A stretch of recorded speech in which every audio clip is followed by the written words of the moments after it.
Hi, I'm Zalna Jansen and I run a lobbying firm based in Cape Town with the sole purpose of trying to bring people together to find solutions. There is many bad connotations about lobbying. However, lobbying is just another form of consultation and it's a normal part of the legislative process. So when a legislative measure is introduced into Parliament, there are various interests that seek to influence the outcome of that bill. So when you are a stakeholder impacted by a legislative measure, it's important that you understand the legislative process, who the people are that you need to engage with, how you're going to convey your messaging, and who is going to convey that message.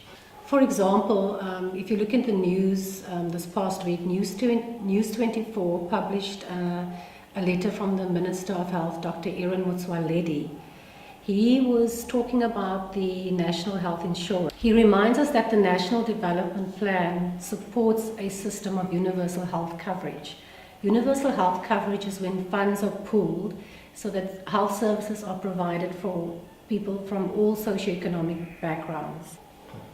He further points out that the National Health Insurance White Paper was published in June 2018 this year. And I think an important point to note, if you're a stakeholder impacted by the National Health Insurance bill that is to come, is that the Minister of Health, in delivering his budget speech to the National Council of Provinces this year, he pointed out that the President has asked him and Cabinet to prioritize NHI, and he sought the support of his fellow MPs. The National Health Insurance Bill is likely to be tagged a Section 76 bill. Tagging is merely a process whereby a bill is identified to follow a particular legislative process in Parliament.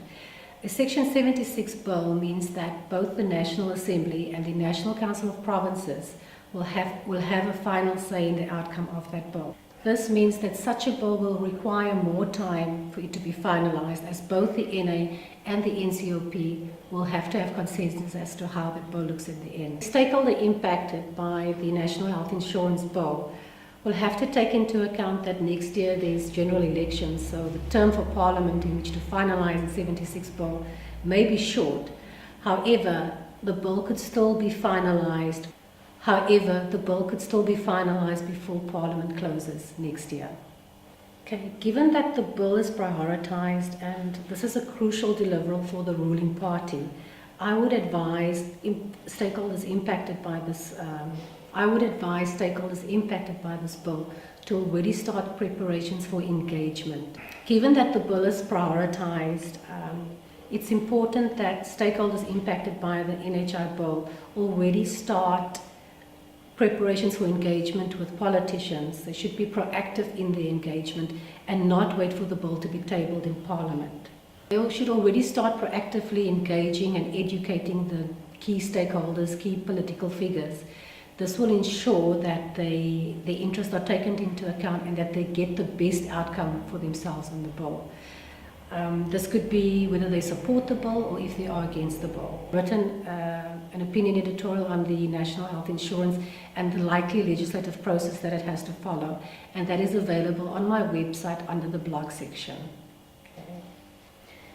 Another topic that has been in the news is land expropriation without compensation. Another topic in the news has been the land expropriation without compensation.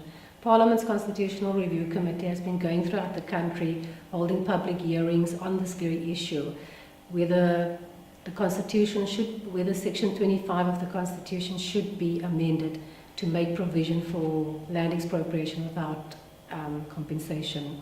Just this weekend, the African National Congress Western Cape held a land summit, and one of the presenters, Professor Ruth Hall from PLAS, made a startling discovery or revelation that since the 2009 ANC Polokwane conference, the rhetoric on land expropriation without compensation intensified.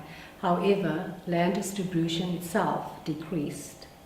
Parliament has received 700,000 submissions, and the question is, if you have a burning issue that you want to raise with the Constitutional Review Committee or with the chairperson, is how do you prioritize your issue?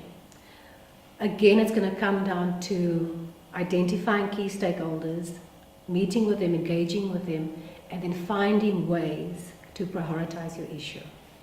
South Africa is going to host the BRICS summit in Johannesburg this year, and it's a meeting of people and leaders. Leading up to the summit, the Eskom received a loan from China's Development Bank. And I think if we look at Eskom's performance, Parliament has been holding public hearings on the maladministration and corruption and state capture, and those hearings are still ongoing. So I think if you are a watchdog or a person who's interested in watching or monitoring organs of state, Eskom has to, as an organ of state, it has to submit or table its annual report and financial statements to Parliament. So when they do this, they usually do a physical hearing to the Portfolio Committee. So there's an opportunity for you to obtain information as to what the terms of that loan agreement is and whether you can obtain a copy. You could even engage with various MPs and get them to answer these questions. For further information, please look at my blog and my website. The details are below.